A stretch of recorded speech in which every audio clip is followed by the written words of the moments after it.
All right, shalom, and thank you guys for tuning in to our weekly Bible study broadcast. My name is Esaac ben Israel, and I am the priest of the United Congregation of Israel, and I'm joined here with Priest Mishael. Shalom, my brother. Shalom, brother. All right, so we are getting close to the holy days, so this is a good time to ask some questions. A lot of times we wait until the holy days are upon us and then start asking some of those questions, but here really toward the end of the week, we're going to be right at Hebrew New Year. So, of course, we know Passover is the 14th day, so then we're very close to beginning those things. So we do have a few questions that we're going to get into tonight. So question number one. I was once told in the Christian church the only time that we can sow seeds is before we meet Yahweh. I don't really understand what they may mean. Maybe if they were talking about appearance, but I haven't really heard of any Christian church speaking of any appearances, making an appearance before Yahweh. The only time I had even heard of anything about making an appearance was when I did get into Messianic Judaism or Hebrew Israelite, whatever you want to term that name. When it came down to that, that's when I started getting hearing things of that nature.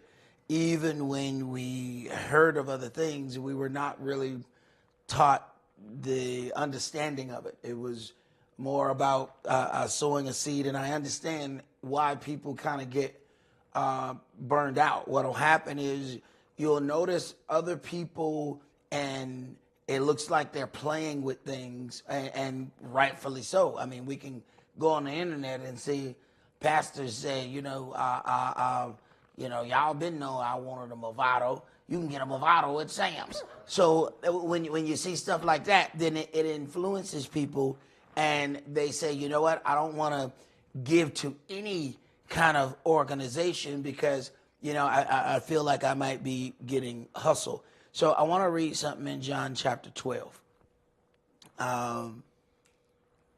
Yohanan chapter 12, and we're going to start that at verse 1.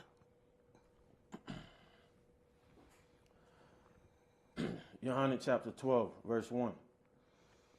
Then Yeshua, then Yeshua, 6 days before the Passover, came to Bethany, where Lazarus was, which had been dead, whom he raised from the dead.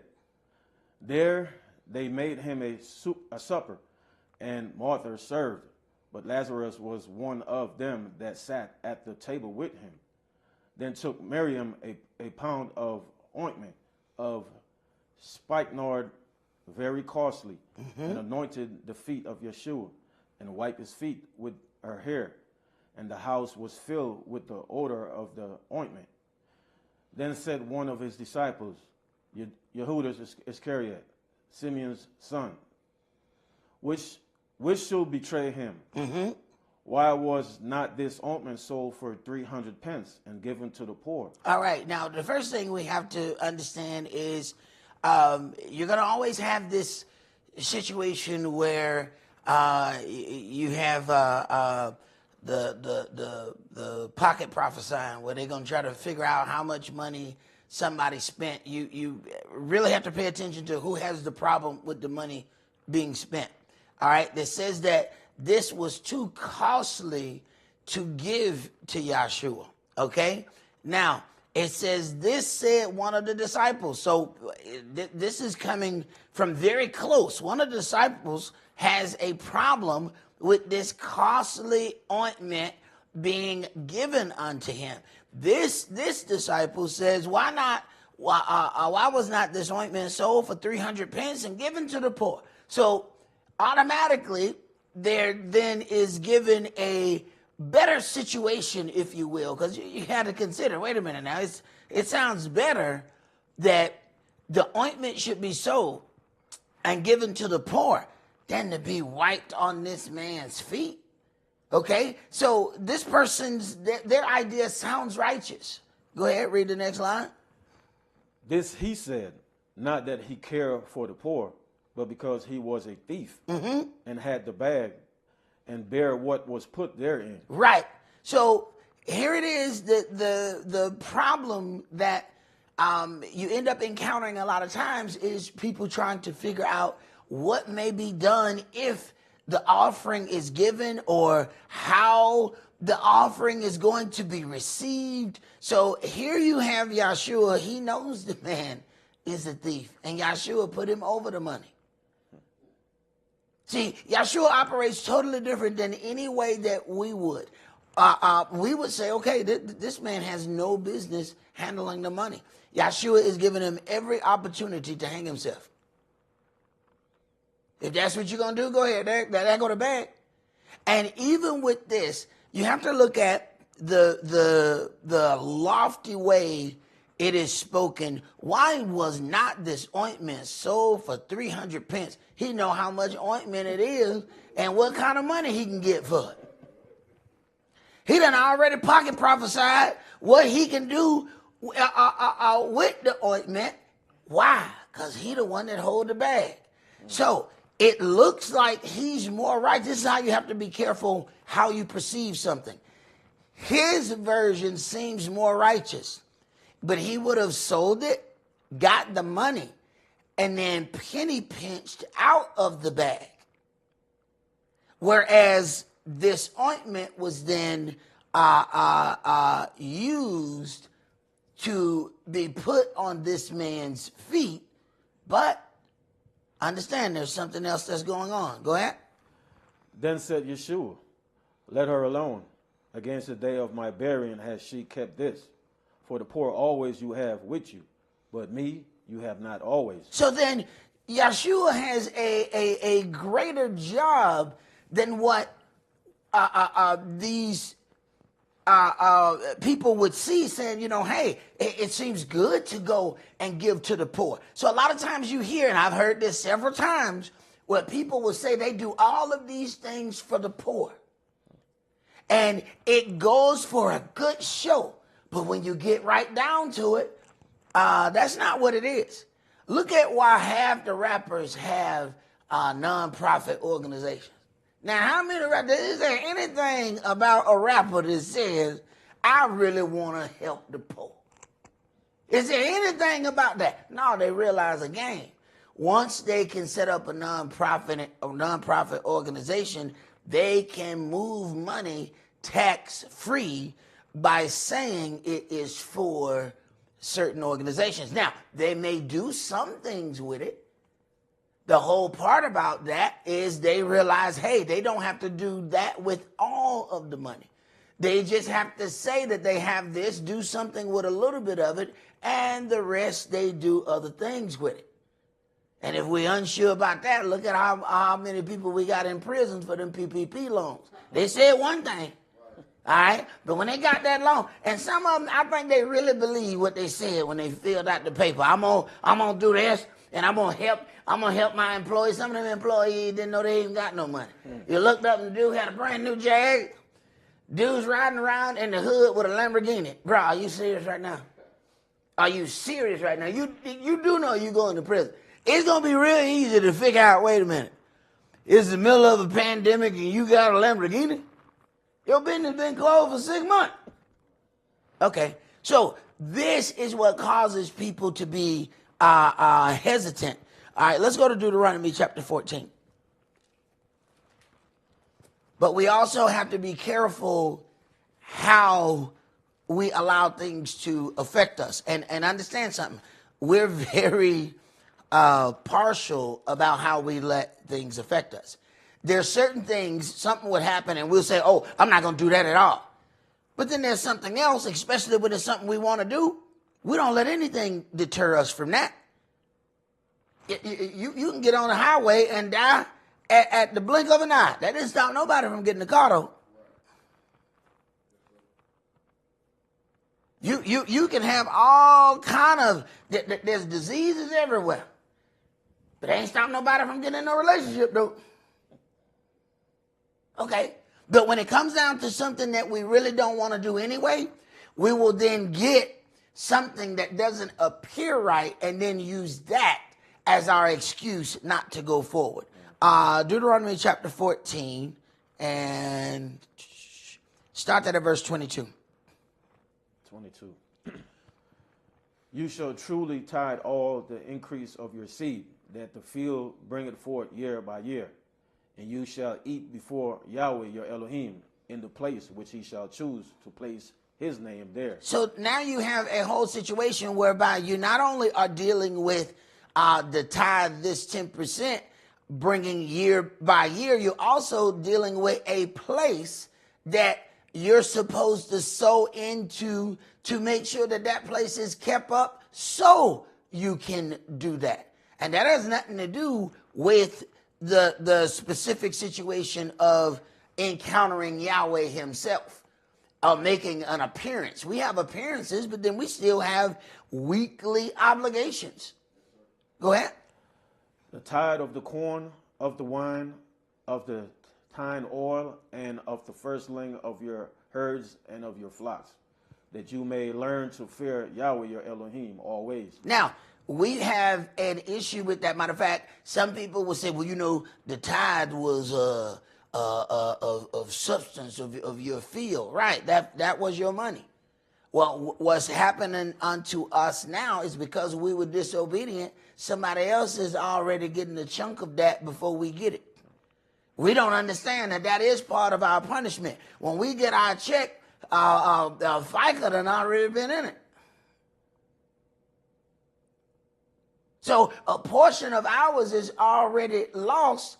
So then we are negotiating, saying, well, look, I don't want to deal with anything here. We had it to the point of that was all we had. And we couldn't accept that.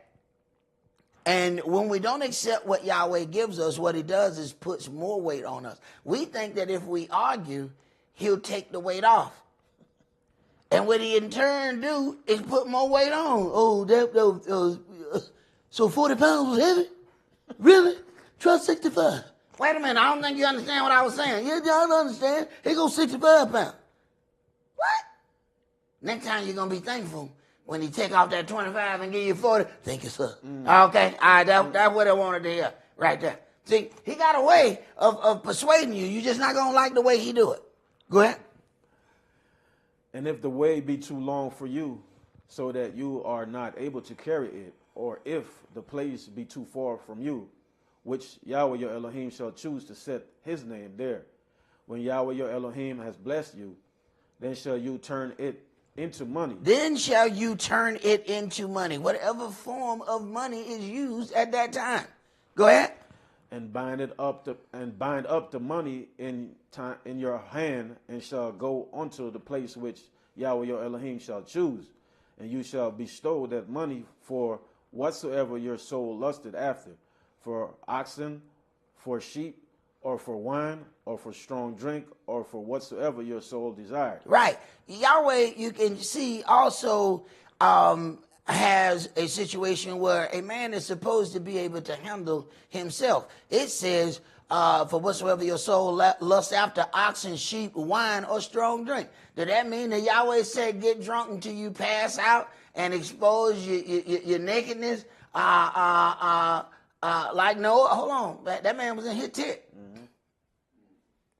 Now you're going to get drunk and pass out in a public building like you in your tit? That's a problem. So there's an automatic part of you supposed to be, as a grown man or grown woman, understand what your limit is.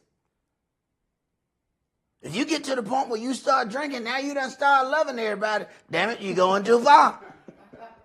Damn, you can tell, because hey, them words come, you know what.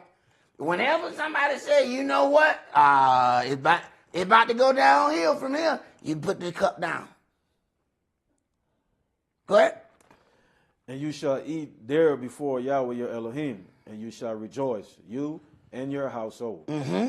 And the Levite that is within your gates, you shall not forsake him, for he has no part nor inheritance with you. Mm-hmm. At the end of 3 years, you shall bring forth all the tithe of your increase the same year, and shall lay it up within your gates. So he gave the children of Israel some time to get this going.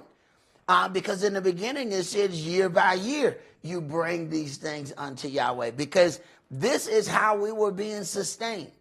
Okay?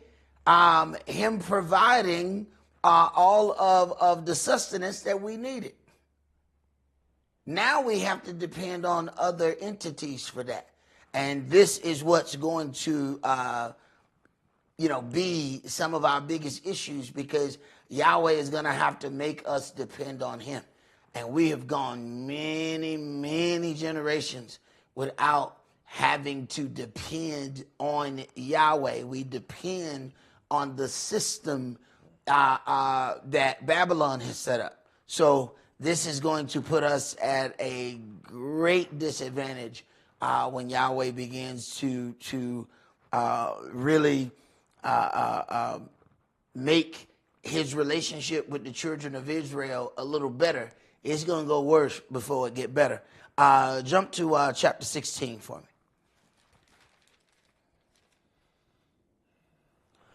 Start at verse 13. You shall observe the feast of tabernacles 7 days.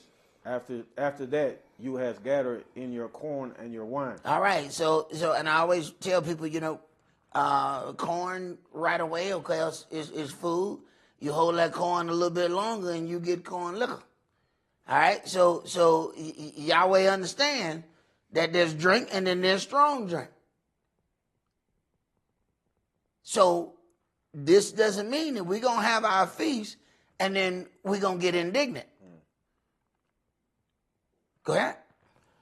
And you shall rejoice in your feast, you, your son and your daughter, and your manservant and your maidservant, and the Levite, the stranger, and the fatherless, and the widow that are within your gates. All right. So there's certain things that we have to pay attention right here.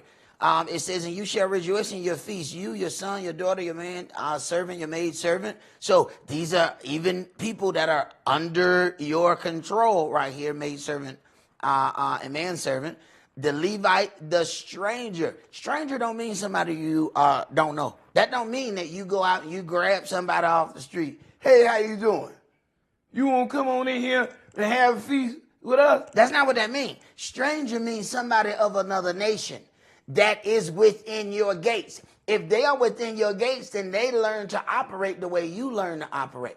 Okay? So you just go get a stranger and you invite them to your feast. They think that it's Club Watusi. You turn your back, they on top of the table trying to make a little change. What done happened here? Because you done brought the wrong kind of stranger. So you can't just bring people you don't know into a feast of Yahweh. Understand now, you done entreated the angel. You have entreated the angel. You've asked the angel to come in, and you turn your back, and there's some twerking going on. What happened here? Oh, because you brought somebody you didn't know. Now, understand something. Sometimes we know people for a while, and then you don't see them for a little bit. And then they show back up, and you think that's still the same person you knew. But things done happened to them. They're a little different than how they were when you knew them. That's a different kind of stranger. So don't read this and think stranger, and you think that you just need to go out and get anybody and bring them to your house. That is not what that is talking about. Go ahead. 7 days you shall keep a solemn feast unto Yahweh your Elohim in the place which Yahweh shall choose. Because Yahweh your Elohim shall bless you in all your increase and in all your works of your hands. Therefore you shall surely rejoice. 3 times in a year shall all the males appear before Yahweh your Elohim in the place which he shall choose. Now, this is the part about when we are meeting Yahweh. Now, there's definitely an offering brought 3 times a year when all males make their appearance. But that had absolutely nothing to do with the things before that. Go ahead. In the feast of unleavened bread, and in the feast of weeks, and in the feast of tabernacles, and they shall not appear before Yahweh empty. Mm-hmm. Every man shall give as he is able. Every man shall give as he is able. So when you go and you start finding these worship gatherings and they're telling people what kind of seed to sow. You must sow $1,000 seed. Who told you that? It says give as he is able. That one man might not be able to do but $2. Then that's a righteous offering. How you going to look at the $2 and say, you know what? That ain't righteous. He said every man shall give as he is able. And sometimes, y'all, we be looking able, but we don't be able. You know what I'm talking about? I ain't gonna, sometimes, we the best dressed, poorest knuckles you ever seen in your life. I'm talking about look like money, smell like money. I'm talking about we got on $200 worth of cologne. You smell the, we walk in the door and the people in the backyard smell it. Y'all smell that? Brokest knuckles in there. So this is how things can get confusing. Because the one who look like money ain't got none. They spent it all on the outfit. Then here come the person who looks very plain and they put in something and it break the table. Now we don't know how to take that. Okay. Every man shall give as he is able. That's how you deal with that, according to the blessing of Yahweh that he has given you. And that's between that individual and Yahweh. Those are the two who know that. All right, let's go to our next question here. Do you guys believe that evil angels are among men and alter the outcome of events? Let's start this at Revelation 16.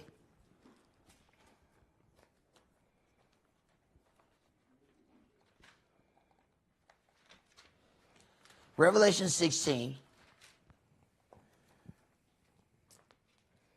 And we're going to start that at verse 1. Now, what's interesting, if you, I used to watch the History Channel a lot before, first of all, it disappeared, for a long time. And then when it came back, I was excited, but then all of a sudden it turned into spaceships and the Anunnaki. And I was like, man, come on. Like these people wouldn't deal with anything but aliens. It was ancient aliens 24 hours a day. I went to sleep and ancient aliens was on. I woke up, it was more ancient aliens. I was like, damn, these aliens ain't went to sleep at all. I took a nap. The aliens are still up. So they are deep off into their aliens because they will deal with aliens before they will say angel. So saying the word angel bothers them. But alien, you don't have to believe in nothing to believe in an alien. You can be a heathen and still believe in an alien.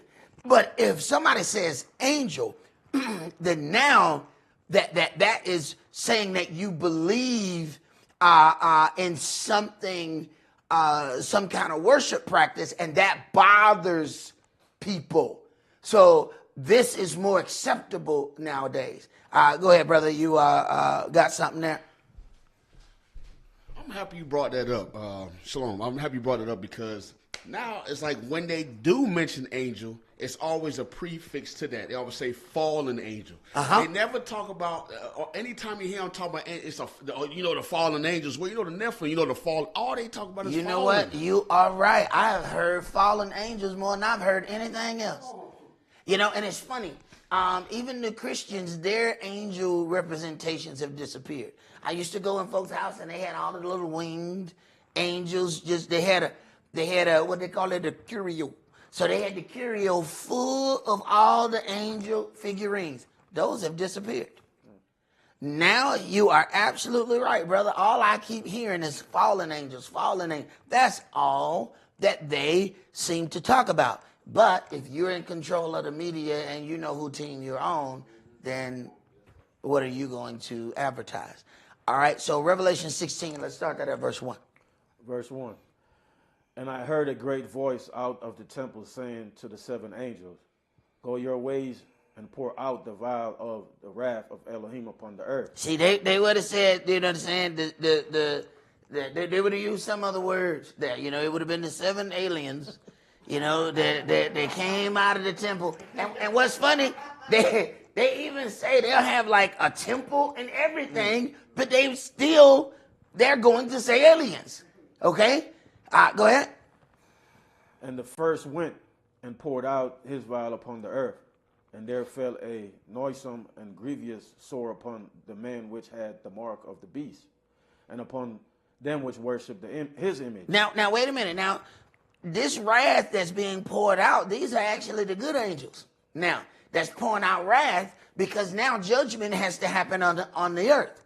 So, do we believe that evil angels are among men? They're both sets of angels among men. But our thing that we have to ask, what will make us come to the determination if an angel was good or bad if we were to come in contact with one? How would we know if that one is good or bad? Now, here, these angels are pouring out the vials of wrath. Will we automatically believe that they are evil because they are pouring out wrath, not considering that the earth deserves wrath? Okay, go ahead. And the second angel poured out his vial upon the sea, and it became as the blood of a dead man, and every living soul died in the sea. And the third angel poured out his vial upon the rivers and fountains of waters, and they became blood. And I heard the angel of the waters say, You are righteous, O Adonai, which art, and was, and shall be, because you has judged us. Now, that judgment is righteous because of what the inhabitants on the earth have done, then they deserve this. But if you see the angel, does he look like an evil angel? Go ahead. For they have shed the blood of the saints and prophets, and you has given them blood to drink, for they are worthy. And I heard another out of the altar say, Even so, Adonai Elohim Almighty, true and righteous are your judgments. Mm-hmm. And the fourth angel poured out his vial upon the sun, and power was given unto him to scorch men with fire. Right, and you see what we're witnessing every 3 days. They start spraying again, and they do the crisscross lines. All right. Once they do the crisscross lines, the next day, all of a sudden the temperature drops at least 15 degrees. It feels like ice in the air. They're getting ready to block, because obviously the dial must already start turning up, because this is a massive undertaking that they are using to completely cover the sky with false clouds. Go ahead. And men were scorched with great heat, and blaspheming the name of Elohim, which has power over these plagues. And they repented not to give him glory. Mm-hmm. And the fifth angel poured out his vial upon the seat. Upon the seat of the beast. Wait a minute. The beast got a seat. Wow. There is a place of authority for unrighteous rule. Why do you think the earth deserves punishment? Okay, go ahead. And his kingdom was full of darkness, and they gnawed their tongues for pain, and blasphemed the Elohim of heaven, because of their pains and their sores, and repented not of their deeds. Right, and they blaspheme Elohim, but they won't repent, because they know they don't want to stop. They just want the pain to stop. Go ahead. And the sixth angel poured out his vial upon the great river Euphrates, and the water thereof was dried up, that the way of the kings of the east might be prepared. Mm-hmm. And I saw 3 unclean spirits like frogs come out of the mouth of the dragon, and out of the mouth of the beast, and out of the mouth of the false prophet. Wait a minute. So now we're talking about all kind of situations multiplying. So if you into some hocus pocus spooky ooky, you about to get thrown right here. You gonna witness the spooky ooky, and you gonna say, you know what, I need to follow them. Look at that great miracle that they could do. You about to get it. Go ahead. For they are the spirits of devils, working miracles, which go forth unto the kings of the earth and of the whole world, to gather them to the battle of the great day of Elohim Almighty. Right. They are being gathered for destruction. Go ahead. Behold, I come as a thief. Blessed is he that watcheth and keepeth his garments, lest he walk naked, and they see his shame. And he gathered them together into a place called in the Hebrew tongue Armageddon. All right. Okay, so let's go to Daniel chapter 10.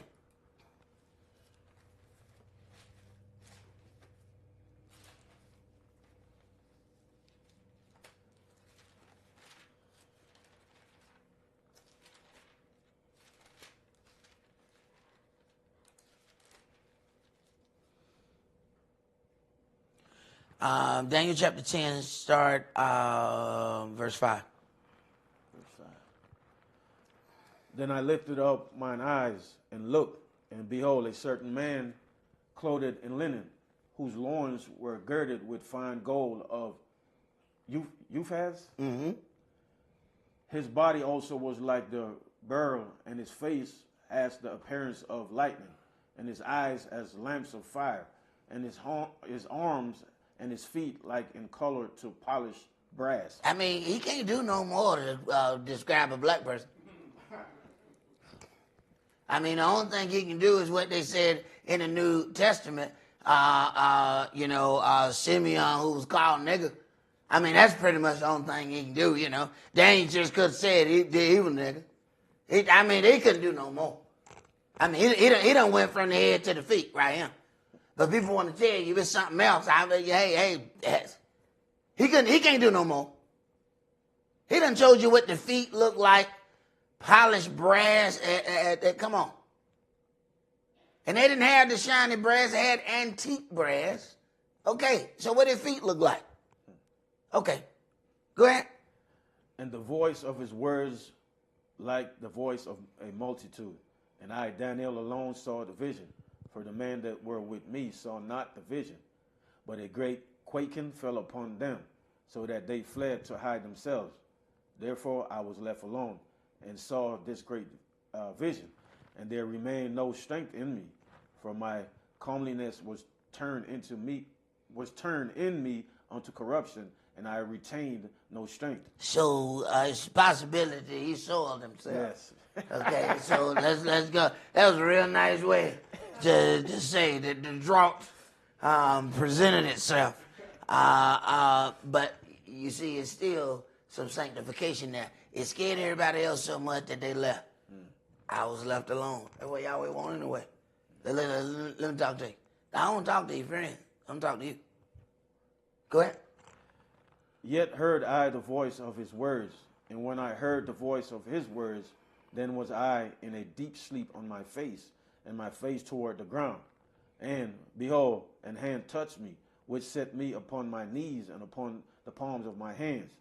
And he said unto me, O Daniel, a man greatly beloved, understand the words that I speak unto you, and stand upright, for unto you am I now sent. And when he had spoken this word unto me, I stood trembling. Then said he unto me, Fear not, Daniel, from the first day that that you did set your heart to understand and to chasten yourself before Elohim, your words were heard, and I am come for your words. But the prince of the kingdom of Persia withstood me 21 days. All right, so wait a minute. From the day that you start praying, I was sent to you, but another entity withstood me. Go ahead. But lo, Michael, one of the chief prince, came to help me, and I remained there with the kings of Persia. So these angels then have varying degrees of glory, just like men. Some have more glory than the other. So even though this one angel was sent, that angel was held back, and then he had to get help from an angel stronger than him to be able to go forward. So we have a lot of things that are happening around us that we may just witness as men doing some things. Keep going. Yeah, priest. Go ahead. It say, being on earth, and it's a little mimic, a little setup of heaven, right? Mm-hmm. And what you just said, you said there's the varying stage of glory that angels have, right? Mm-hmm. So it's the same with us, right? It just made me realize how wicked it is whenever, somebody tried to instill or put their will and they believe in somebody else's position that's been ordained for that certain job, whatever. Well, when it comes down to it, those evil angels are going to let you know. When those brothers decided that they said, we adjure you by Yahshua whom Paul preached. They left out of there naked. Yes. The angels asked them real quick, hey, well, wait a minute, we know Yahshua. And we know Saul. Who you again? He said they left out of there naked and wounded. Mm-hmm. Okay, so their power wasn't respected by the evil spirits. So they can put themselves in whatever position they want. But when it comes down to it, understand something. The evil spirits know who they need to respect and who they don't have to respect. Okay? You can dress up. You can go to a costume party and you can dress up like a pirate. But I tell you what, you can get the whole thing. You can get your little fake hook hand. Arr, here goes me yonder. You can do all that. But I tell you what, when a true pirate show up, you're gonna find out. You're gonna find out then. So let whatever that is be what it is. But these evil angels ain't gonna be fooled. They're not gonna be fooled by no costume. Just because we dress up Hebrew, we done put a little head wrap on. You know what I'm saying? We done put fringes everywhere. And you think that's gonna scare the evil angel? Oh, you got another thing coming. You better be clothed with the spirit or you're gonna have some problems. We're not gonna fool them. They're gonna ask right off the rip, who are you again? And if they don't know you, you about to find out. Go ahead. Verse 14. Now I am come to make you understand what shall befall your people in the latter days. For yet the vision is for many days. And when he had spoken such words unto me, I set my face toward the ground, and I became dumb. And behold, one like the similitude of the sons of men touched my lips. Then I opened my mouth and spake, and said unto him that stood before me, O my Adonai, by the vision my sorrows are turned upon me, and I have retained no strength. Now, the one thing you have to understand about these visions and dreams, they are given not for personal situations. They are for the entire kingdom of Israel. You know how many visions he got to do if he got to get all us one? Each one of us. Man, y'all ain't going to get no rest. He got to get one for every. Now, you got to have a vision to put that screw in. You got to have a vision to put that bolt in. You got to have a vision to jack the car up. You got to have a vision to put the car back down. You got to have a vision to crank the car. You got to have a vision to put gas in the car. Man, come on. He's dealing with an enormous amount of time within the entire community of Israel. Understand that. Go ahead. For how can the servant of this my Adonai talk with this my Adonai? For as for me, straightway there remain no strength in me, neither is there breath left in me. Then there came again and touched me one like the appearance of a man, and he strengthened me. One like the appearance of a man. He said, look, it looked like a man. I know it wasn't no man, though, but it looked like a man. Go ahead. And said, O man greatly beloved, fear not. Peace be unto you. Be strong. Yeah, be strong. And when he had spoken unto me, I was strengthened, and said, Let my Adonai speak, for you have strengthened me. Then said he, Know you wherefore I come unto you? And now will I return to fight with the prince of Persia. Now understand. So you have these kingdoms that are being directed by the evil angels. Why do you think those angels or those men on earth are making their moves to attempt to destroy the children of Israel?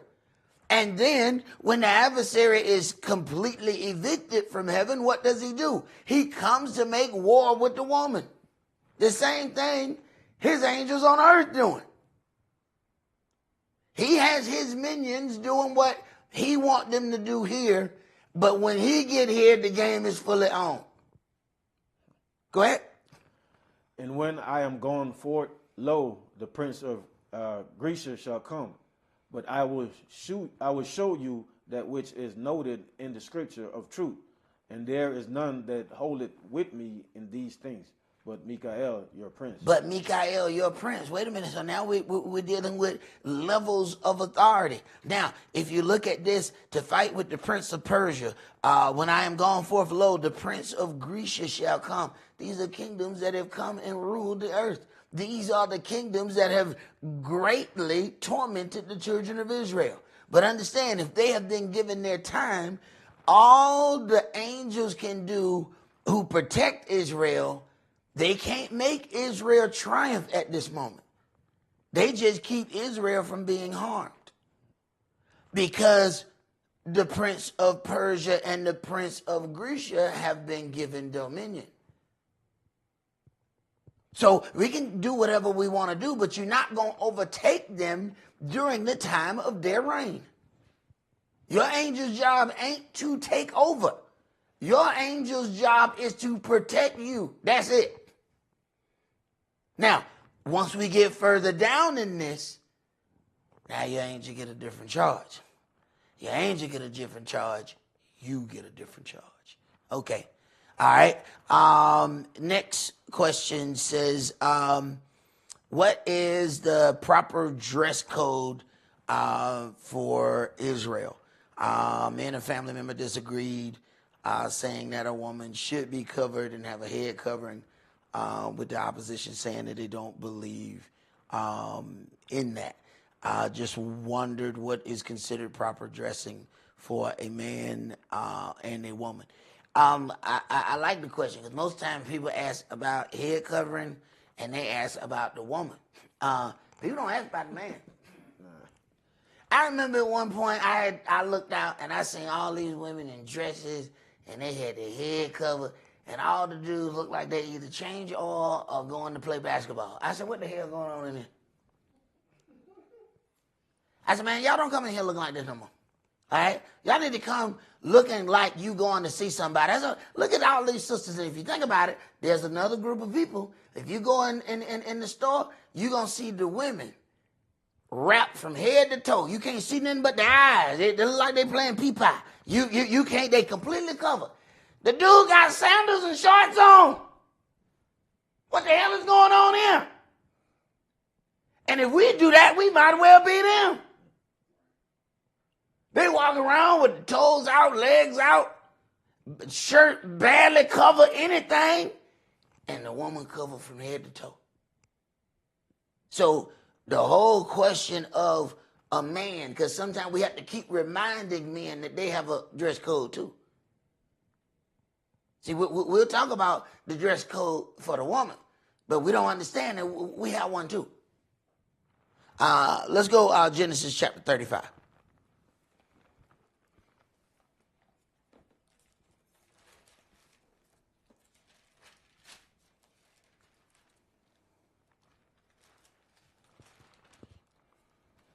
And see, this is also things that people don't want to implement in their gatherings because they want to get as many people as they can in their gatherings. So they don't want to implement any kind of dress code because if you're going to entreat the angel that stands at the door to come in and sup with us and us with him, then we can't ask that angel to come in and we have not done some other things and say, all right, we're not going to allow this. We're going to sanctify this part right here. We're going to do this over here. So once you do that, then hey, we some things are off limits.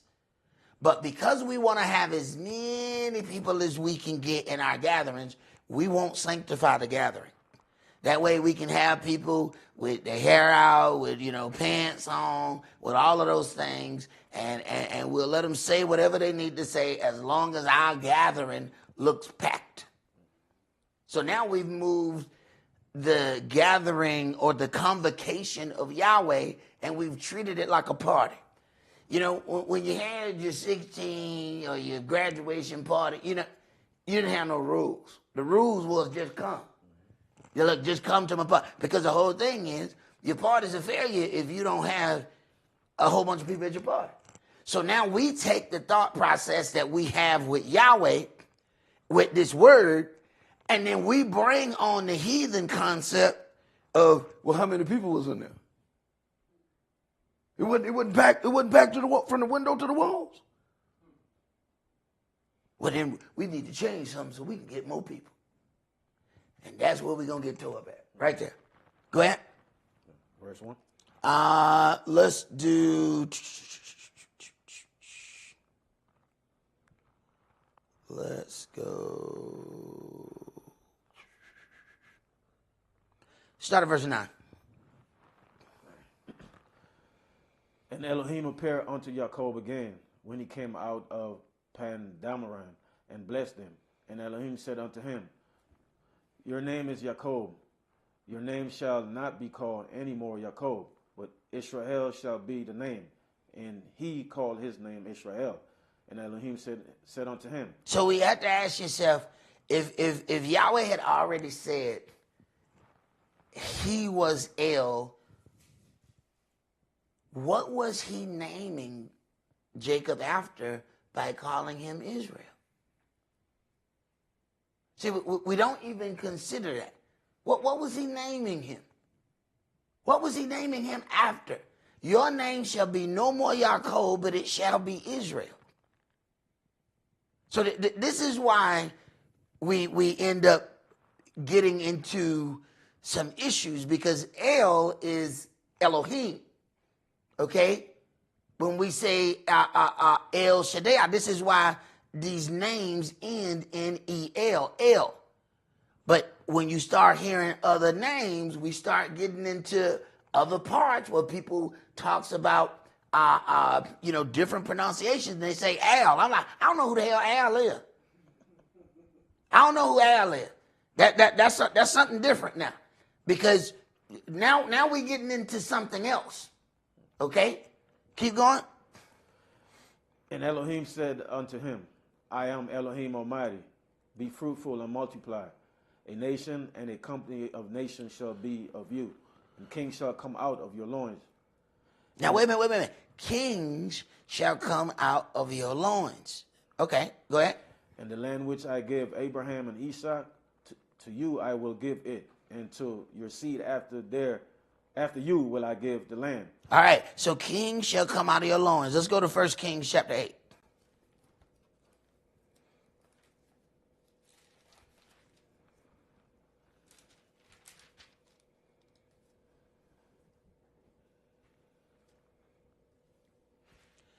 All right, so this is a situation with Shlomo here. Let's 1 Kings chapter 8, start at verse 16.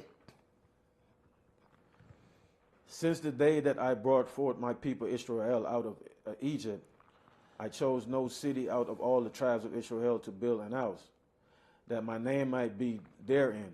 But I chose Dawid to be over my people Israel. And it was in the heart of Dawid, my father, to build an house for the name of Yahweh Elohim of Israel. Mm-hmm. And Yahweh said unto Dawid, my father, whereas it was in your heart to build an house unto your name, unto my name, you did well that it was in your heart. You did well that it was in your heart. That's as far as you're going to be able to go because of other actions that you have partook in, which was his job. Go ahead.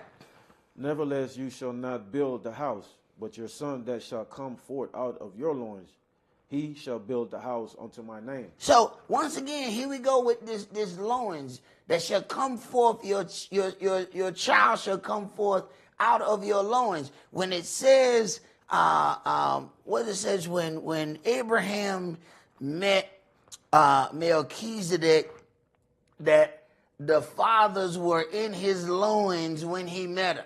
All right, so Yahweh dealing with something with this loins situation. Now let's see what Job said. Let's go to Job chapter 38.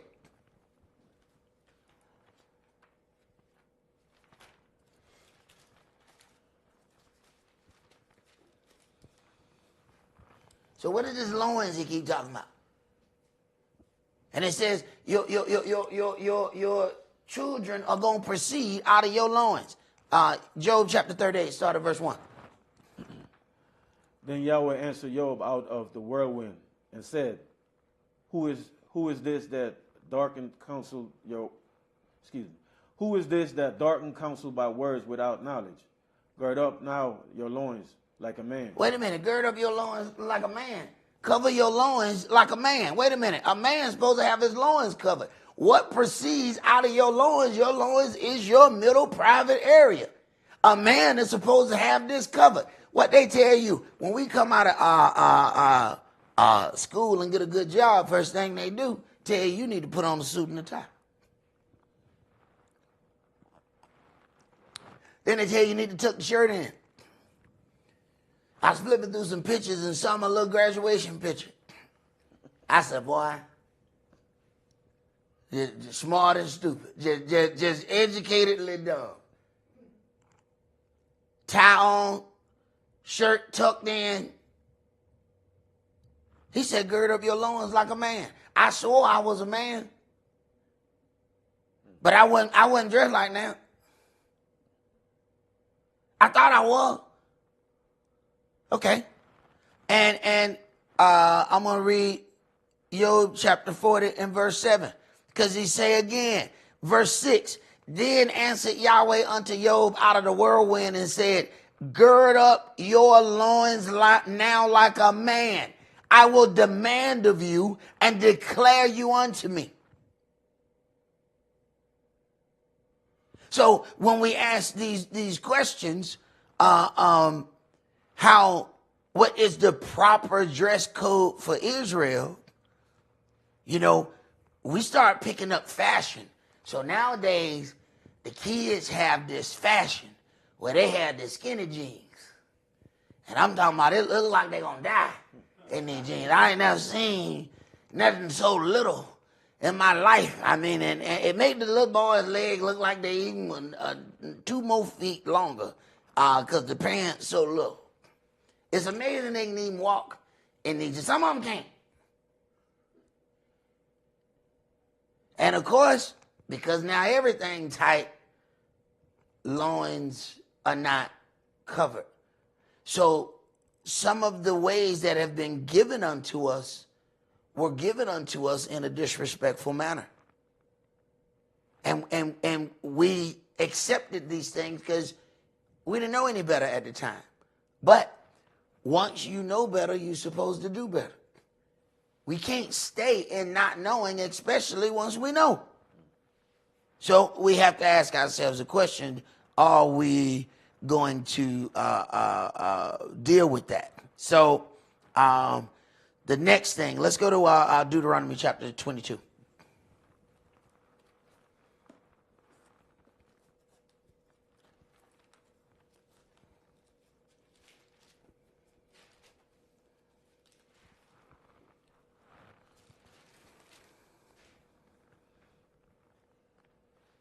Deuteronomy 22, and I want you to read verse 5. The woman shall not wear that which pertaineth unto a man, neither shall a man put on a woman garment, for all that do so are abomination unto Yahweh Elohim. Now, how will he perceive us? See, we have reasons why we think certain things are okay. We can go back in a very, very short period of history, and you can't find any women in pants. You ain't got to go back long at all to not find. The police women wore dresses. So when we talk about a woman shall not wear a man's garment, but then a man shall not wear a woman's garment. Now, the way they introduce us to this, they'll have backwards day in school. And backwards day in school, the men come dressed up as women. This is now encouraging us to be okay with doing that which angers our Elohim. He says you're an abomination. You're an abomination. Consider something. You're an abomination when you put the clothes on. You actually haven't done anything abominable yet. I mean, physically. You just put the clothes on. So just the clothes itself has already been made in an abominable situation. But we have been encouraged to do that. And understand something. America has twisted our thought process in a lot of ways.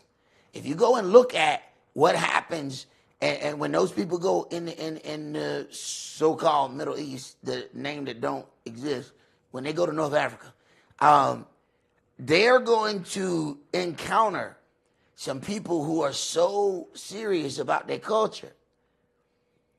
You walk through them people's land with those pants on, and you may not have no more legs. So we might think that we just going far. Well, understand that. What it says, the children of Israel have to make it through the wilderness, and they have to make it back to Zion. You think you're gonna make it to Zion and your woman got on pants?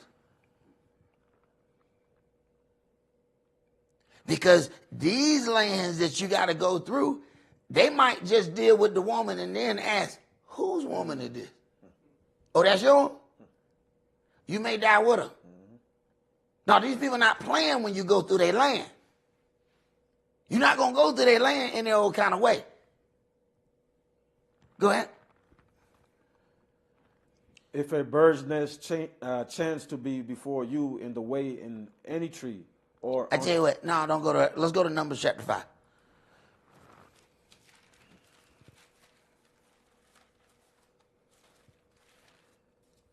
So we already have a set part of clothing between a man and a woman.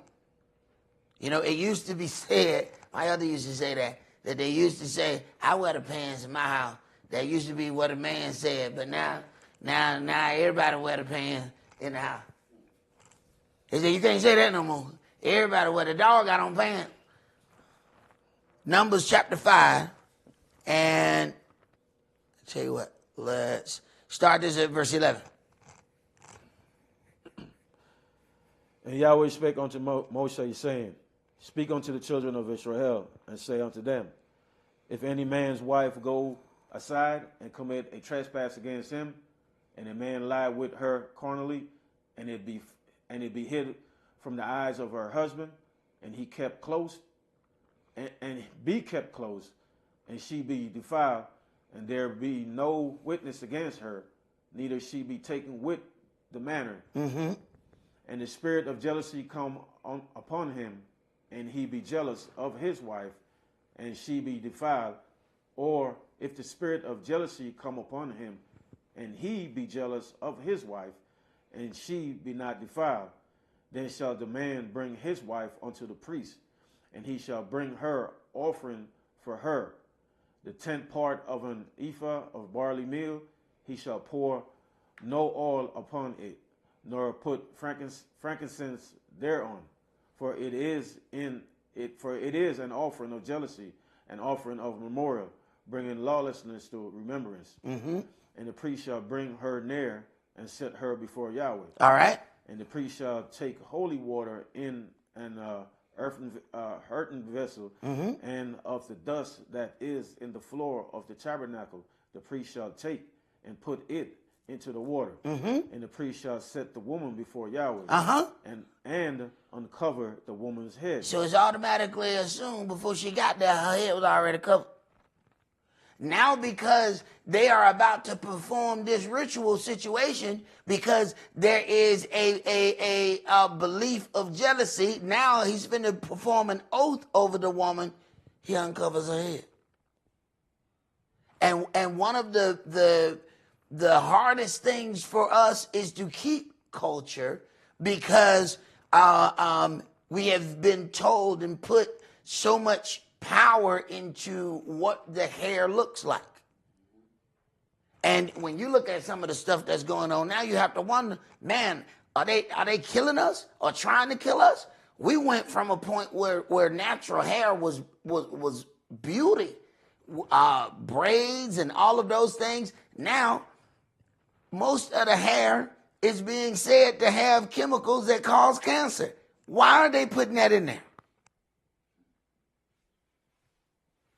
And these are normally the people who say, you know what, I'm not going to get a perm. So we think, hey, if you don't get a perm, they'll be better off. But now they put all of that in there because they add hair in when they're doing the braids. And now if you have cancer-causing things laying up against your scalp 24 hours a day, now we have all of these women who have fibroids. They end up having all of these other issues. And you think, if you have an issue in the bottom half of your body, the last thing you thinking is the issue came from the top of your body.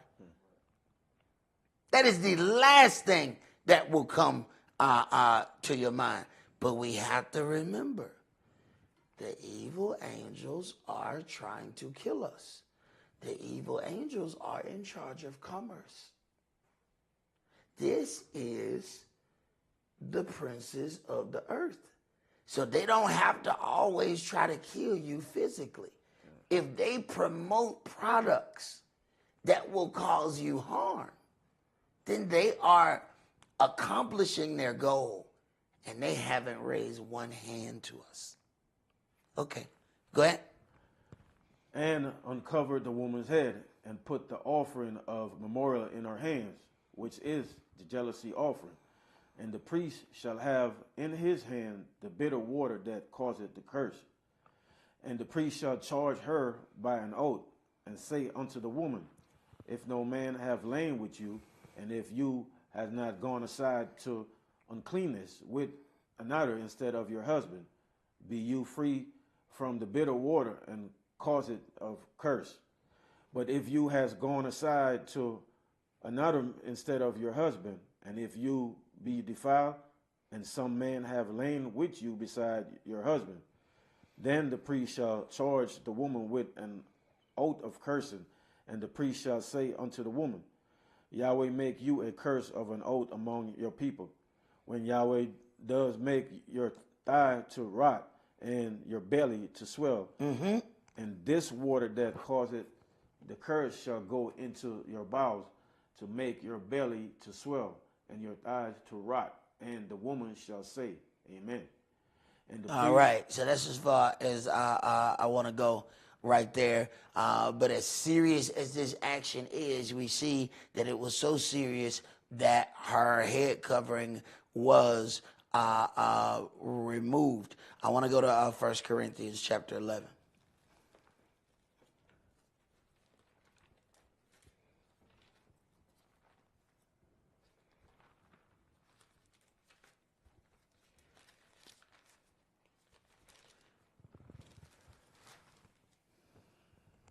All right, 1 Corinthians chapter 11, and I want to start this at verse 2, because we're going to have to explain two things here. 1 Corinthians 11, and start at verse 2. Now I praise you, brethren, that you remember me in all things, and keep the ordinance as I deliver them to you. But I will have you know that the head of every man is the Mashiach, and the head of the woman is the man, and the head of the Mashiach is Elohim.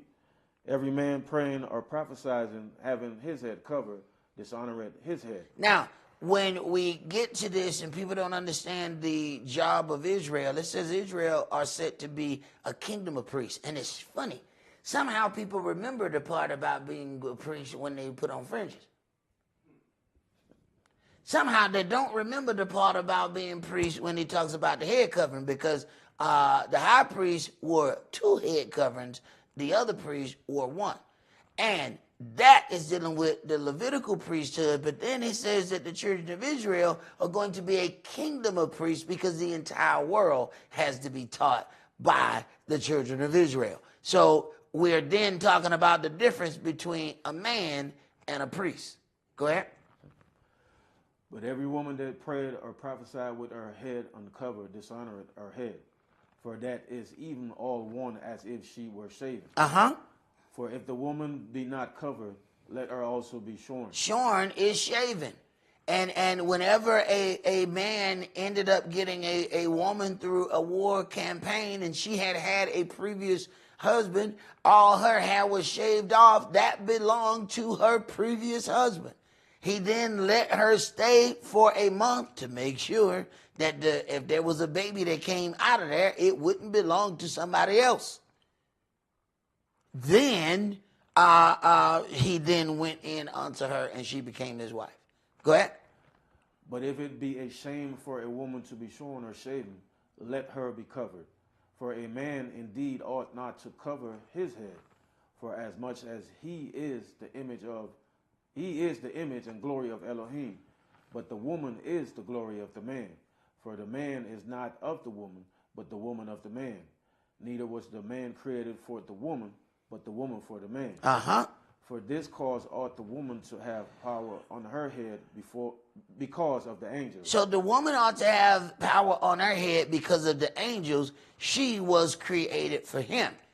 Her covering shows her honor and dedication to him as a man. Understand? Okay, now let's go to Leviticus chapter 21. Now, it says, you know what, before you go there, go to Hebrews 13. Because it says the woman ought to have power on her head because of the angels.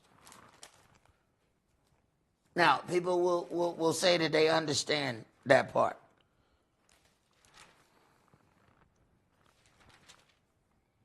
Hebrews 13 and read verse 2. Be not forgetful to entertain strangers, for thereby some have entertained angels unaware. So if you can entertain an angel and not know that you have entertained an angel, how will you know to put your head covering on when in presence of an angel and you don't know what he look like?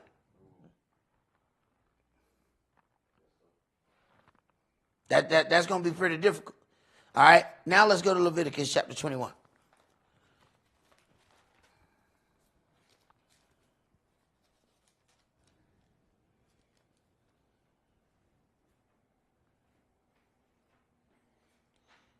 And start at verse 1.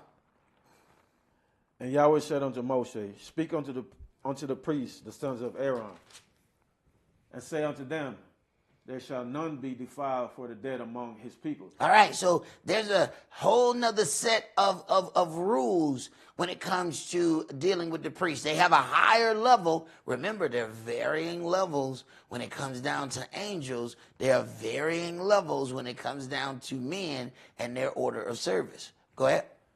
But for his kin that is near unto him, that is, for his mother and for his father and for his son and for his daughter, and for his brother, and for his sister, a virgin, that is near unto him, which has had no husband, for her may he be defiled.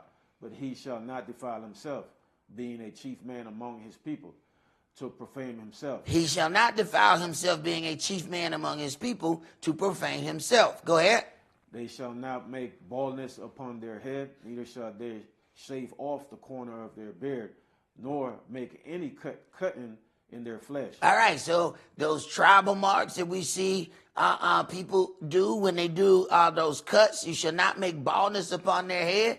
We talked about this on the Sabbath, that the Egyptian priests shaved all their hair. Yahweh wanted to make sure, no, you're going to be set apart from them, so I don't need you looking like them. And they shall not shave off the corner of their beard. Before, just recently, have we even started seeing pastors with facial hair? They shaved all their hair off just like the Egyptians. Go ahead. They shall be holy unto their Elohim, and not profane the name of their Elohim, for the offering of Yahweh made by fire, and the bread of their Elohim they do offer. Therefore they shall be holy. They shall not take a wife that is a whore or profane, neither shall they take a woman put away from her husband, for he is holy unto his Elohim. You shall sanctify him therefore, for he offereth the bread of your Elohim. He shall be holy unto you, for I, Yahweh, which sanctify you, am holy. And the daughter of any priest, if she profane herself by playing the whore, she profaneth her father. She shall be burnt with fire. This a heavy load right here. If she profane herself by playing the whore, she profane her father. Yahweh don't even look at it like she profaning herself. No. You profaning your father, she shall be burnt with fire. That's heavy right there. Go ahead. And he that is the high priest among his brethren, upon whose head the anointing oil was poured, and that is consecrated to put on the garments, shall not uncover his head. He shall not uncover his head. I don't care what they got going on. Wait a minute now.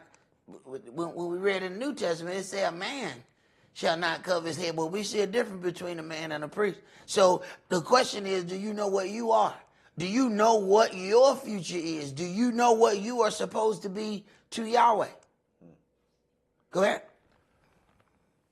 Nor rend his clothes, neither shall he go into any dead body, nor defile himself for his father or his mother. All right, that's as far as I wanted to go right there. So when we're talking about just a portion of how we're supposed to present ourselves, the main things that we have issues with are women in pants, not wearing a dress, and not having their head covered, and men not wanting to cover their loins. You know, and they done made the same thing that they got for them little boys. Them little boys in the skinny jeans, they give the man those the pervy gray sweats.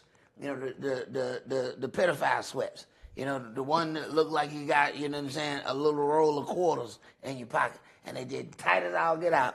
And they sell them so we can completely defile ourselves and become an abomination right in the presence of our Elohim. They know what they're doing. So it's not just that they present one thing for us to have a problem. They're presenting many avenues whereby our Elohim would have a problem with us. So that when he does get to the point of saying, hey, I'm going to protect you, but you're going to have to do this, you're going to have to do that, the powers that be are hoping that we're so connected to their ways that we won't do that, thereby making sure that we don't have the protection of our Elohim. It is a real dirty trick, and it is a dirty trick that has layers in it. The next question was dealing with what does it mean when it's saying purge out the rebels? Let's go to Ezekiel chapter 20.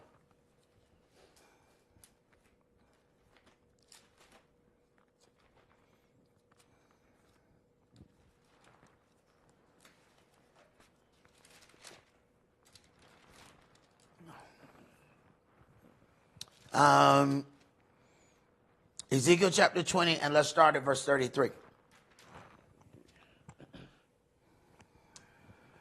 As I live, said Adonai Yah, surely with a mighty hand and with a stretched out arm and with fury poured out will I rule over you. That's pretty strong right there. See, what we were given on Sunday morning was a personal Lord and Savior, and he loves everybody. He just loves us to Reese's Pieces. But he says, with a stretched out arm, fury poured out, will I rule over you. Oh, when he put orders in his house, when he put rules in his house, he intends on his rules to be obeyed. Go ahead. And I will bring you out from the people and will gather you out of the countries wherein you are scattered. Countries, plural. The children of Israel are scattered in countries, which is going to lead us to another question that was asked. But the countries where the children of Israel have been scattered. Go ahead. With a mighty hand and with a stretched out arm and with fury poured out.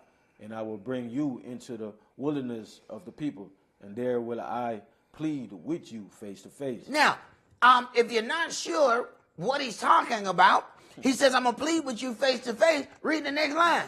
Like- then you got to go and deal with what happened during that time. Go ahead. Like as I pleaded with your fathers in the wilderness of the land of Egypt, so will I plead with you, said the Adonai Yah. So if anybody said that they're in the land of Israel and they are authentic Israel, then they should have gone through the same things that happened in the wilderness coming out of Egypt. Oh, interesting. We ain't never heard of that. We ain't heard of nobody that, and we done watched all the movies.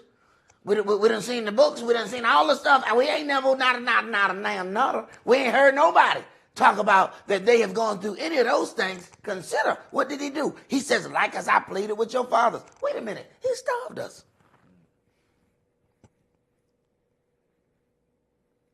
This is the kind of stuff they used to tell you when you was little. They said, you know, man, if you get locked up, they ain't going to feed you nothing but bread and water. Wait a minute. When Yahweh brought us out, what he gave us?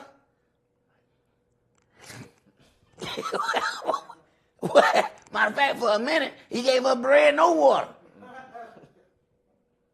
Okay, wait a minute. He said, like as I pleaded. Everybody out trying to get their Ozempic, to get their weight down, don't worry about it. There's a weight program coming to you. Don't you worry. Yahweh going to take care of that business. Oh, he going to take care of that business? Because we're going to learn that man does not live by all of these other things. He said, I'm going to show you that you're still going to survive without any of that stuff that you got, that you have counted on. You need your phone. You ever thought about how often we check our phone? Hey, man, the phone right there, all right? Ain't nobody came in the room, ain't nobody went out. 1, 2, 3, 4, 5, 6, 7, 8, 9. What the hell done happened in the last 9 seconds that you needed to check it again? Okay, he's got to prove to us, you know, you can live without that. And you can live well without that. But he's going to have to prove that to us when we have become dependent in our mind on something. So he says, like as I pleaded with your fathers, wait a minute. He did a lot of things. Understand that wilderness journey was pretty strong. Understand something. He cut off a whole generation of people. Now, he said, I'm going to do the same. He all but said, I'm going to do the same thing again. He has just said it. So anybody claiming to be in a rebuilt state of Israel, if you didn't go through this, wait a minute, you went right from one land into Israel? Wrong answer. You are not Israel, according to the book. He says, first of all, they're going to come out of countries. They're not going to come out of one. And he's going to plead with them the same way he did coming out of Egypt. Not once have I heard anyone talk about these things that they have encountered that. Okay, go ahead. Praise it. You just got me thinking, man. You know, a lot of people like ready to, you know, I'm talking about our people, get out of here. You know, go back to the land. And we know you always tell us to, you know, to get out of the, you know, from the daughter of Babylon. We're talking about spiritually. Right. Mind. Most of the time, you know, I see people talk. They talk about food, you know what I mean, but they don't really talk about like, you know, all these material things that we get so attached to, like, you know, the phone, TV. You know, like some people can't function without, you know, these things, and this is why it's kind of good for us to kind of practice, you know, to like to, you know, slowly take ourselves away from these things, because man, that's gonna be difficult, man. Brother, we watch so much TV, the TV watch us back.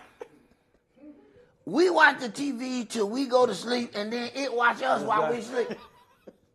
That damn TV on, and we ain't nobody watching that TV. Ain't nobody up. So TV watching us now. Dang. So now we done got used to an artificial. That's a big nightlight. You know how you with the kids, they be like, your dog in here, daddy. All right, I'm gonna put you a little nightlight in there. We grown. We got a big old nightlight called TV. We got a 55-inch nightlight. Sometimes the volume don't even be up. We can't hear it. It's just nightlight. Okay. We have never seen pure dark. When the power go out during the storm, that's when we see pure darkness. So there's so much artificial light that we have not gotten accustomed to what real darkness is. So when real darkness happens, it is going to shake us up a little bit. Because it's just not something we're accustomed to. So we say something just as simple as wilderness. Darkness is different. Okay? So we definitely have some things that Yahweh is going to use to purge some things out of us. And if he cannot purge the things out of us, then he's going to purge us out of him. Go ahead. Verse 37. And I will cause you to pass under the rod, and I will bring you into the bond of the covenant. He's going to profess his law unto us. I don't care what it is you did before. I don't care what you knew before. I don't care what you thought was truth before. He's going to cause you to pass under the rod. I'm going to show you this law. And you're going to walk in the bonds of the covenant, or you're going to walk up out of here. Go ahead. And I will purge out from among you the rebels. The rebels decide once he sets down the law, they're going to decide why they don't have to do it. Go ahead. And them that transgress against me, I will bring them forth out of the country. Now, this is for all them people that you said they're going to be as the he-goats, and they're going to go before the flock. They're going to come out of the daughter of Babylon. What he said? I'm going to bring them forth out of the country where they sojourn. Go ahead. And they shall not enter into the land of Israel. I can tell you where they ain't going. They can be he-goats all they want. I can tell you where they ain't going. Go ahead, priest. You got something? See, some of the rebels have purged themselves out, not even knowing that they are doing that to themselves. Go ahead, priest. You know, elders, you setting this up, like he said, I'm going to bring them out the countries, plural. Uh-huh. These people came out of one country. Right. Right? So I'm going to bring you out in the wilderness and purge out the rebels. Uh-huh. So I guess there was no rebels amongst them either because nobody got purged out. Now, isn't that interesting? And then the next thing is you go straight from where you at to already being set up with the finest of weaponry and housing and all that type of stuff. Right. It just doesn't add up. It doesn't add up. Not from this book. Maybe in the book of the dead, but in the book of life, it didn't come out of this one. So I don't know where that story come from, but it didn't come out of this one. Okay? And what's interesting is you have all of these people who are backing all of this, and all them people got a Bible. Wait a minute. Y'all sending money to this. All y'all got a Bible. You mean tell me ain't none of y'all read this and said, well, hey, I got a question.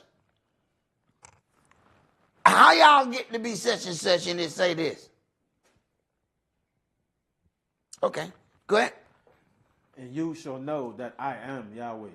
As for you, O house of Israel, thus said Adonai Yah, go you, serve you everyone his idols, and hereafter also, if you will not hearken unto me, but pollute you my holy name no more with your gifts and with your idols. Right. I don't care what kind of things that you want to do to talk about Yahweh. Either you going to walk under the bonds of this covenant or keep his name out your mouth. Simple as that. He's not going to be playing any games when it comes down to that. Let's go to this next thing because this is one of the things you hear here. I want to go to Romans chapter 11.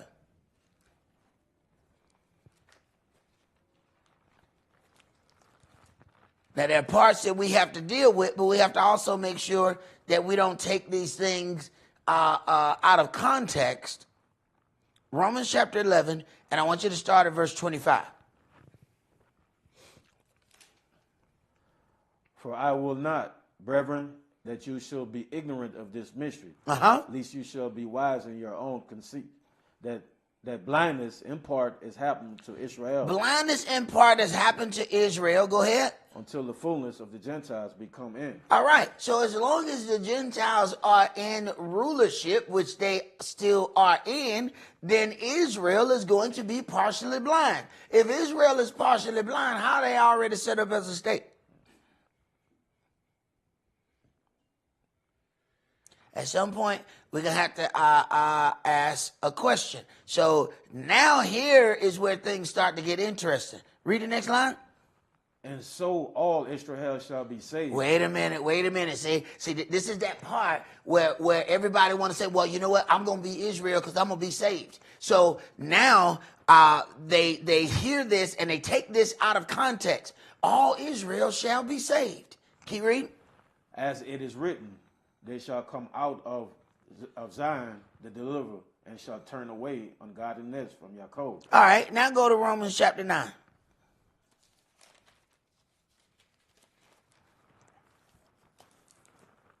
Because, you get happy, you read, all Israel shall be saved. All right, Romans chapter 9, let's start at verse 1. I say the truth in the Hamashiach, I lie not. My conscience also bearing me witness in the Holy Spirit, that I have great heaviness and continual sorrow in my heart. Mm-hmm. For I could wish that myself were accursed from the Hamashiach, for my brethren, my kinsmen, according to the flesh. According to the flesh. So flesh-wise, according to the flesh, these people are the same. Go ahead. Who are Israelites. Uh-huh. To whom pertaineth the adoption and the glory and the covenant and the giving of the law and the service of Elohim and the promises. So this is the authority that was given unto the Israelites. Okay, go ahead. Whose are the fathers, and of whom, as concerning the flesh, Hamashiach came. All right, so Christ was not a Christian. See, that sounds hard for some people to hear. As a matter of fact, some people just broke out in boils. They just start bubbling. You know what I'm saying? It just I can't believe he would even say something that's blasphemy. Christ was not a Christian. Whose are the fathers, and of whom, as concerning the flesh, Christ came? Wait a minute. Well, who was he just talking about before? The Israelites. Christ was an Israelite. Christ is not a Christian. Christ has never even heard the term Christ or Christian. They were first called Christians in Antioch. That's after his birth, death, and resurrection. They hadn't even invented this term while he was on the earth. So this would be a strange saying to some people. Christ was not a Christian. They gave this term Christ, anointed one. But he was an Israelite. And fleshly wise, he was the same as those other brothers. And authority wise, all the authority was given to the Israelites. Go ahead, keep reading. Who is over all, Elohim blessed forever. Amen. Wait a minute. So then here we go with those levels again. So you have these Israelites who were given this authority, and then the Mashiach who is over them. Go ahead. Not as though the word of Elohim has taken none effect. Uh-huh. For they are not all Israel, which are of Israel. All right. Now go back to that one, all Israel shall be saved. I want you to remember this too. They are not all Israel, which are of Israel. There's a whole lot of people that's of us. But when it comes down to who is going to come under that rod and who is going to walk in the bonds of the covenant, you find out that people ain't trying to deal with that like that. Even when it's time to deal with the word, they deal with the word like that, like they did in Christianity. Passover just became a Hebrew Easter. It's just a time for them to show up with a good suit. And then they go right back to the hellion activity that they was doing before. They are not all Israel, which are of Israel. So we have to make a decision, because these great things that Yahweh has planned for us, he's just not just giving those to anybody. He said, if you shall overcome as I have overcame. Well, we got some things that we're going to have to overcome.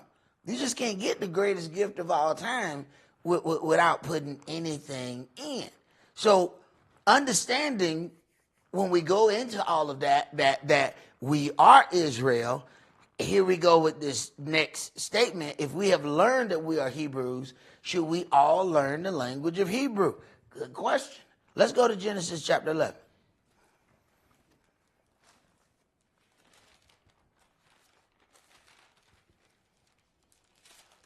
Genesis 11, and let's start that at verse 1. And the whole earth was of one language and of one speech. Uh-huh. And it came to pass, as they journeyed from the east, that they found a plain in the land of Shinar, and they dwelt there. And they said one to another, go to, let us make brick, and burn them thoroughly. And they had bricks for stone, and slime had they for mortar. And they said, go to, let us build as a city and a tower, whose top may reach unto heaven, and let us make us a name, lest we be scattered abroad upon the face of the whole earth. Uh-huh. And Yahweh came down to see the city and the tower, which the children of man built. And Yahweh said, behold, the people is one, and they had all one language. And this they began to do. And now nothing will be restrained from them, which they have imagined to do. Now, wait a minute. The people are all one. They all have one language. So there's one basis here. And Yahweh said, well, you know what? They're not operating good in this situation. So there needs to be some division between these people. Go ahead. Go to, let us go down, and there confound their language, that they may not understand one another's speech. So you're going to automatically gather to the people who you can understand and who understand you. Go ahead. So Yahweh scattered them abroad from thence upon the face of all the earth, and they left off to build a city.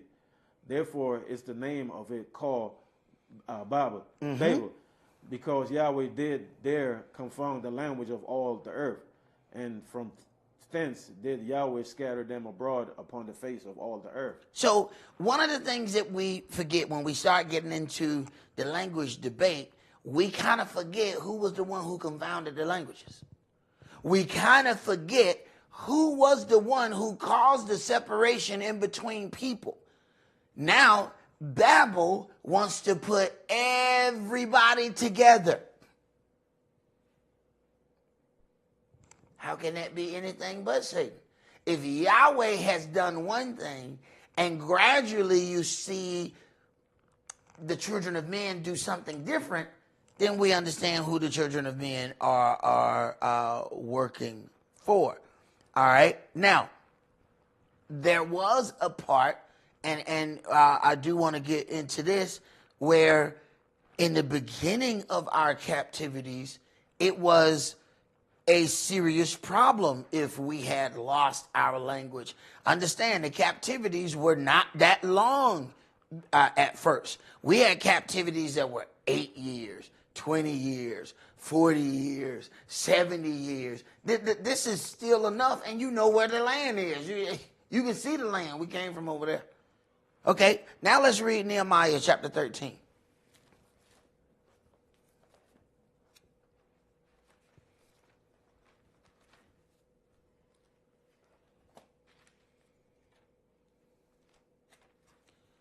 Nehemiah chapter 13.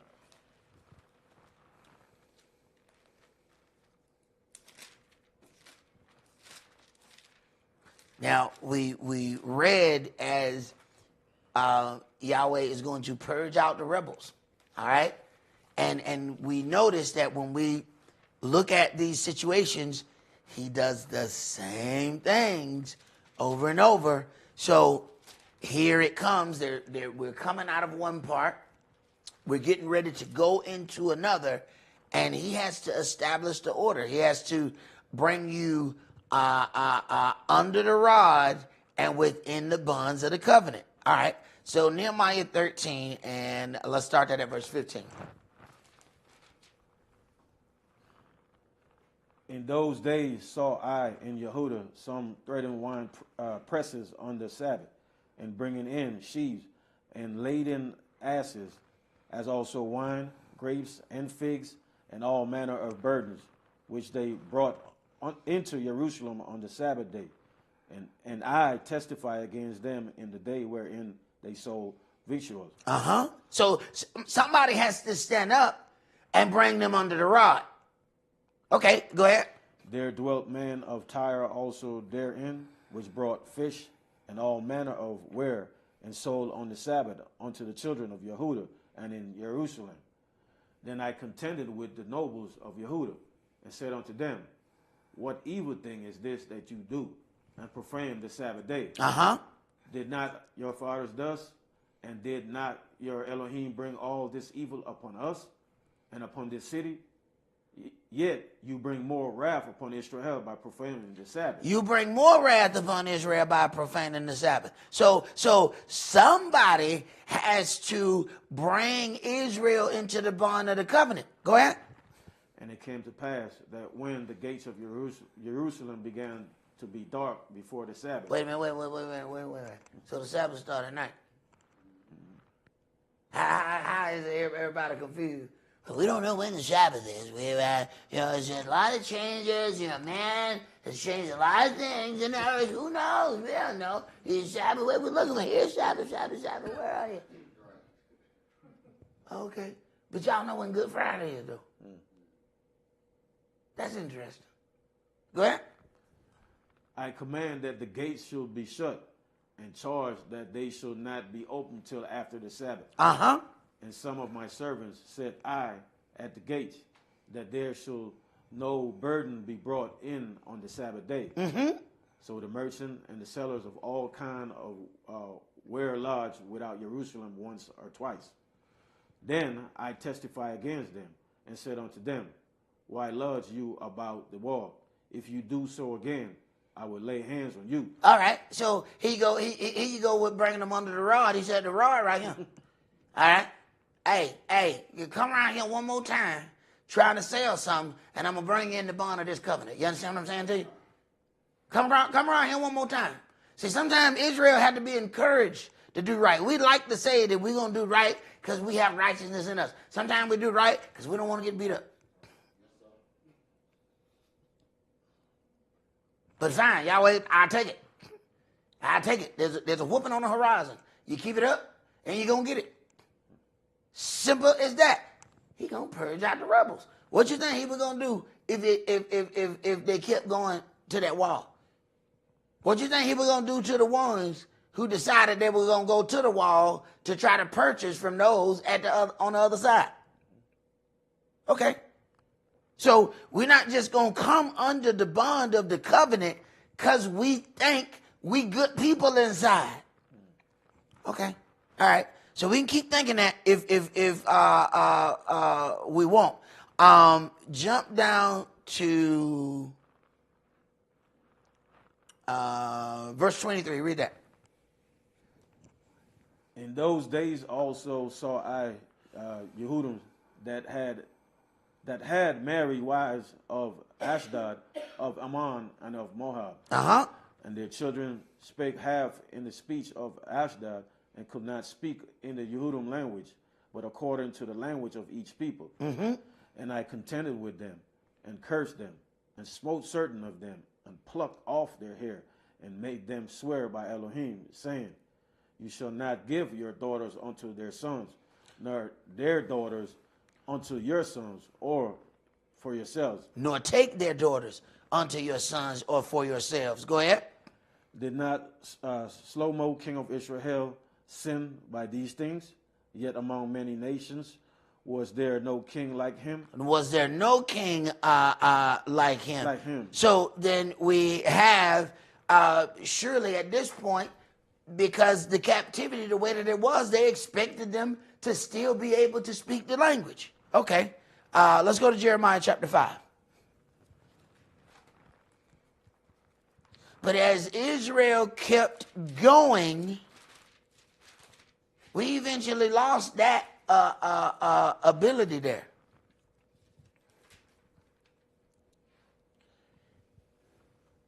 Hey, kid, see if you can turn that freeze off over there.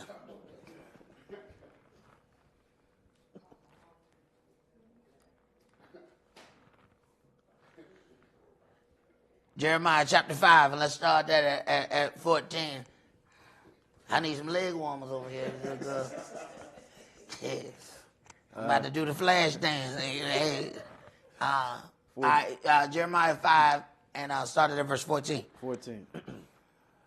Wherefore thus said Yahweh Elohim of hosts, because you speak this word, behold, I will make my words in your mouth fire, and this people wood, and it shall devour them. Lo, I will bring a nation upon you from far, O house of Israel, said Yahweh. All right, I'm going to bring a nation upon you from far. Go ahead. It is a mighty nation. It is an ancient nation. Uh-huh. A nation whose language you knows not, neither understand what they say. All right, so then when Yahweh bring us from all these places wherein we were scattered, we have learned all these different languages. So then now you have all of this debate about speech. And how can Yahweh hold this against the children of Israel? And he's the one that said, I'm going to confound your language. Let's go to Deuteronomy chapter 4.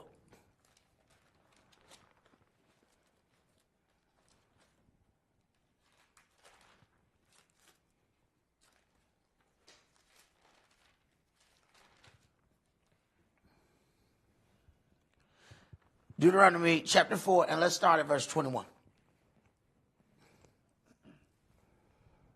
Furthermore, Yahweh was angry with me for your sakes, and swear that I shall not go over Jordan, and that I shall not go in unto that good land, which Yahweh your Elohim give you for an inheritance. But I must die in this land. I must not go over Jordan, but you shall go over and possess that good land. Mm-hmm. Take heed unto yourself, lest you forget the covenant of Yahweh your Elohim, which he made with you, and make you a graven image, or the likeness of anything which Yahweh your Elohim has forbidden you. For Yahweh your Elohim is a consuming fire, even a jealous Elohim, which you shall begat children and children and children's children, and you shall have remained long in the land, and shall corrupt yourselves, and make a graven image. So over time, we then get off into other practices, which gets us further away from our Elohim. Go ahead. Or the likeness of anything, and shall do evil in the sight of Yahweh your Elohim, to provoke him to anger. I call heaven and earth to witness against you this day, that you shall soon utterly perish from off the land whereunto you go over Jordan to possess it. You shall not prolong your days upon it, but shall utterly be destroyed. And Yahweh shall scatter you among the nations, and you shall be left few in numbers among the heathen, whither Yahweh shall lead you. Wait a minute. If Yahweh shall scatter you among the nations, how can he hold you responsible for speaking Hebrew? He's going to spread you all across the nations. He said, I'm going to lead you to a place where you don't even understand these people. And then you're going to be raised up in this land. You're going to begot children who begot children's children in a land. And he going to hold us responsible for knowing Hebrew? We really are limiting our Elohim. He has to, for him to scatter us in all of these places, he has to find a way for us to be able to get back under the bonds of that covenant in the land that he has scattered us. Otherwise, he has already poisoned us with the captivity. if we have to learn another language just to understand the bonds of the covenant? It doesn't add up. It doesn't make any sense. Go ahead. And there you shall serve gods, the work of man's hands, wood and stone. Right, which is what we are in now. Wood and stone. Christianity and Islam. Go ahead. Which neither see, nor hear, nor eat, nor smell. And we didn't have any knowledge of these things. We learned them. We are whatever the people who owned us are. That's why you have some of us that say, oh, we Baptists. Others say, no, I'm Methodist. Others say, no, I'm Presbyterian. Others say, no, I come from the Holiness Church. You come from whatever the people who owned you.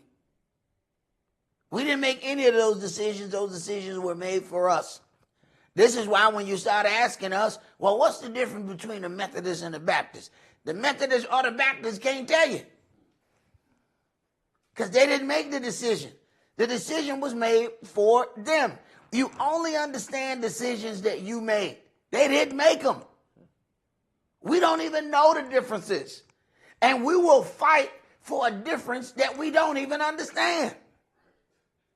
We'll see and tell you, yeah, I'm Baptist. All right, what that mean? We baptized. but the Methodists baptized too. Yeah, but they baptized in a different method. Man, you don't know, do you? You don't know, do you? You don't know. Just say you don't know. You don't know. So here it is. We're fighting for something that we really don't even understand. And then here it is. Once we get something that we do understand, now we become an enemy to the world because now they're like, oh, you're in a cult. No. I understand because I made this decision. See, I researched this. I made this decision. But then when you start asking them, okay, so explain what it is you do. They don't have any idea. I got you next. Go ahead, Priest. You know, we got this great debate of wanting to learn Hebrew, and the question would be, if we just read where we going to go back through the same thing that we went through coming out of Egypt. We know we went through many different lands. Some of them people even denied us walking through their lands. Right. Now, learning Hebrew is going to do what for us? We're going to learn that when the majority of the lands that we're going to pass through, most of them speak what? English. Right. Some form of it. We might go to some stuff when they go. Now, which one of y'all speak that? Who speak? But for the most part, all of them are learning English. Some form of English. Right. I look, hey, send me an email, somebody who speak, you know what I'm saying? But say it in English so I know, because I don't know how to speak that. Go ahead. Do that. We see it on TV until you actually meet somebody, because I finally met somebody, and he'll speak French, and then he'll do that right after. But you know what? When that's his language, he know how to do it. When they say shibboleth, and they couldn't say it. If they asked me, I said, I can't even do it right. You say, it ain't my cause. I don't know how to do it. But you get to them, they can do it and flow with that. Okay, so we have an issue. You're talking about going through these lands and just saying that. I want to go, let's go to Zephaniah chapter 3.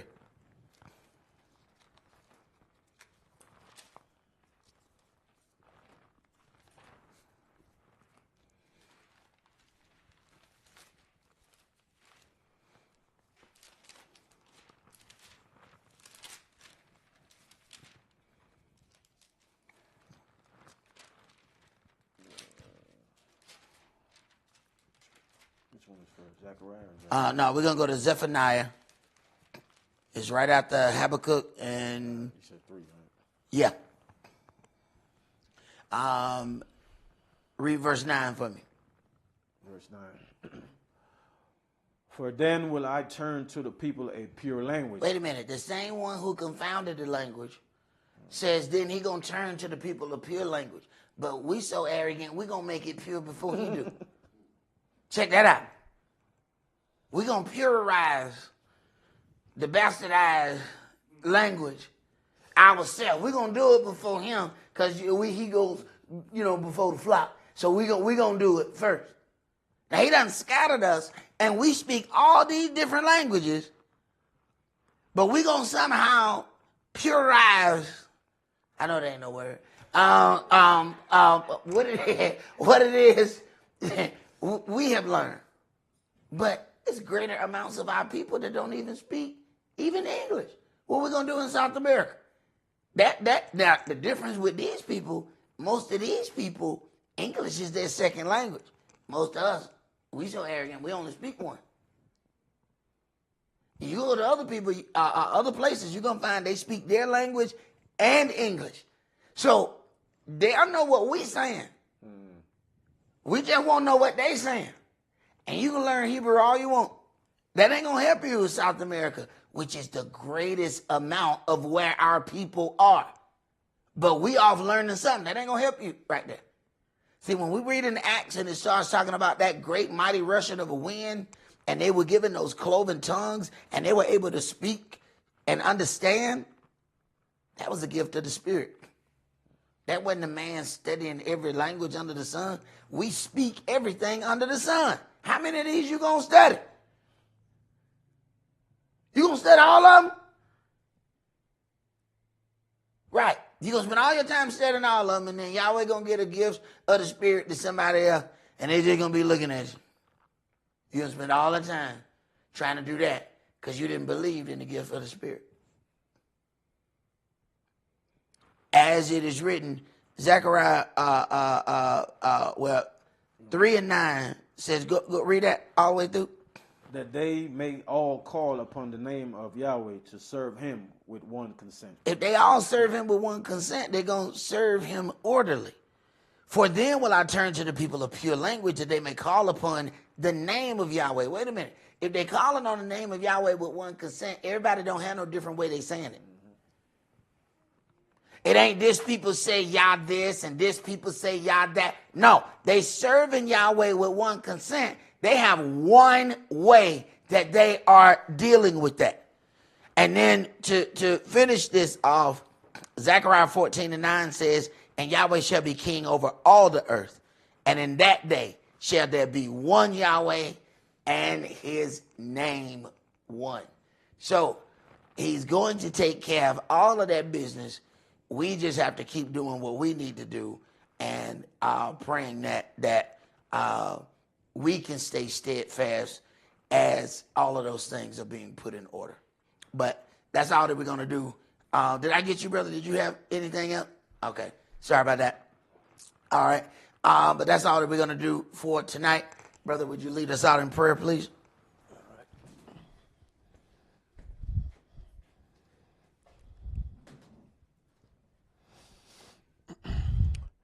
Almighty Yahweh, O covenant Elohim of Abraham, Isaac, and Yaakov, the Most High covenant Elohim of Israel.